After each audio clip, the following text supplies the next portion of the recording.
ကျွန်တော်ဒီနေ့ Patek Philippe နိုင်တစ်လုံးနှစ်လုံးသုံးလုံးကိုကျွန်တော်တစားစီဆွဲဖြုတ်သွားမှာဖြစ်ပါတယ်ခင်ဗျာ Hello အားလုံးမင်္ဂလာပါခင်ဗျာ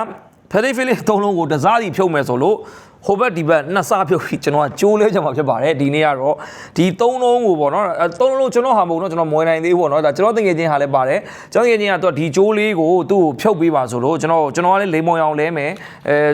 သူကအနီအောင်လဲပြီးကျွန်တော်တို့ကဒီဟာလေးကိုဖြုတ်ပြီးနောက်ဆုံးပေါ့နော်ဒီအမဲအောင်ကျိုးလေးရေလိမ္မော်အောင်လေးအနီအောင်လေးကိုရှင်ပြပြီးမှဘယ်ဟာလေးကပိုလှလဲဆိုတာကိုရွှေ့ပေးကြအောင်ပေါ့နော်ဒါလေးကလောလောဆယ်တော့ဒီကျိုးကျွန်တော်ဒီကျိုးလေးပတ်တာပြင်းလို့ကျွန်တော် pop color လေးနဲ့ဒါလေးကိုပတ်မယ်ပြီးတော့ကျွန်တော်တငယ်ချင်းလည်းဝါသနာပါလို့အနီလေးလဲခိုင်းနေအဲ့အတွက်ကျွန်တော်ကိုယ်တိုင်လဲပြီးမှဒီကျိုးလေးကိုပေါ့နော်အစားဆုံးလဲပြီးမှဖြစ်ပါတယ်ဒီကျိုးလေးကလည်းဆွစ်ဇာလန်လာတဲ့ကျိုးလေးပေါ့နော်စင်ကူမှာသူတို့ authorize စီလာရထားတဲ့လူတွေကျွန်တော်တို့ဝယ်ခဲ့တယ်ဝယ်ခဲ့ပြီးမှဒါလေးကိုကျွန်တော်တို့လဲပြီးတစားစီဖြုတ်ပြမှာဖြစ်ပါတယ်ခင်ဗျာ Patek Philippe နိုင်ဘူးတွေက unique ဖြစ်တယ်ပေါ့နော်သူကတစ်ပင်တွေကထုတ်တာတွေလုံးဝ wood တင်နဲ့လုပ်တာဖြစ်ပြီးမှ maple tree walnut tree တွေသုံးပြီး pattern မတူအရောင်မတူ color တွေမတူ၃မျိုးဆိုရင်ဘူး၃မျိုးဆိုအရောင်၃မျိုးထွက်တာဖြစ်ပါတယ်ခင်ဗျာပထမဆုံးပေါ့နော်ကျွန်တော်မဖြုတ်မဲ့အလုံးလေးကိုကျွန်တော်အရင်သိမ်းထားလိုက်မယ်ဒီမဖြုတ်မဲ့အလုံးလေးကတော့ဒီအညိုရောင်လေးပေါ့နော်သူကသူလှနေပေါ့နော်ဒါလေးကတော့ original ဟာလေးပေါ့နော်ကျွန်တော်တို့ပြီးတာနဲ့ကျွန်တော်ဘယ်လိုဖြုတ်မလဲဆိုတာပေါ့နော်ဒီကျိုးလေးနှစ်ကျိုးကိုကျွန်တော်ဖြုတ်ပြမယ်ဖြုတ်ပြရင်းနဲ့ဘယ်လိုတွေဖြစ်မလဲဆိုတော့ကျွန်တော်ပြီးပြပေးမယ်ပေါ့နော်သူစဖြုတ်တော့မှာဖြစ်ပါတယ်ဒါကတော့ဟိုပေါ့နော်ဒီ tools တွေပေါ့နော်ဒီနိုင်နဲ့ပတ်သက်တဲ့ tools တွေကျွန်တော်လည်းအတော်အသင်းဖြုတ်ထားဆိုတော့လောက်ကတော့ကျိုးဖြုတ်တော့လွယ်တယ်ပေါ့နော်ဒါကတော့ကျွန်တော်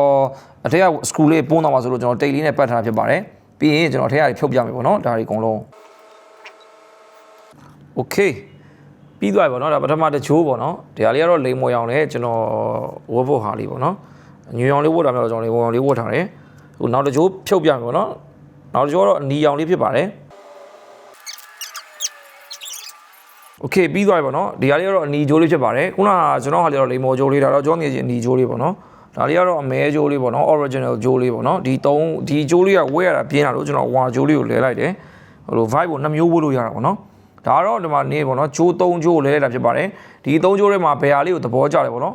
ဒီကျိုးလဲရလဲလွယ်တော့လွယ်တယ်ပေါ့နော်ကျွန်တော်လည်းဒီမှာနည်းနည်းဟိုလုံနေကြဆိုတော့ AC ဖြစ်သွားပြီဒီကျိုးလေးကတော့ကျိုးလဲတာကတော့ဒီကတော့ Patek Philippe နိုင်3လုံး 5712R ကိုကျွန်တော်ကျိုး3မျိုး5 3လုံးဖြစ်အောင်ဒီဟာလေးကျွန်တော်ရိုက်ပြလိုက်တာဖြစ်ပါတယ်ခင်ဗျာဒီနေ့တော့လောက်ပဲပေါ့နော် peace out until the next one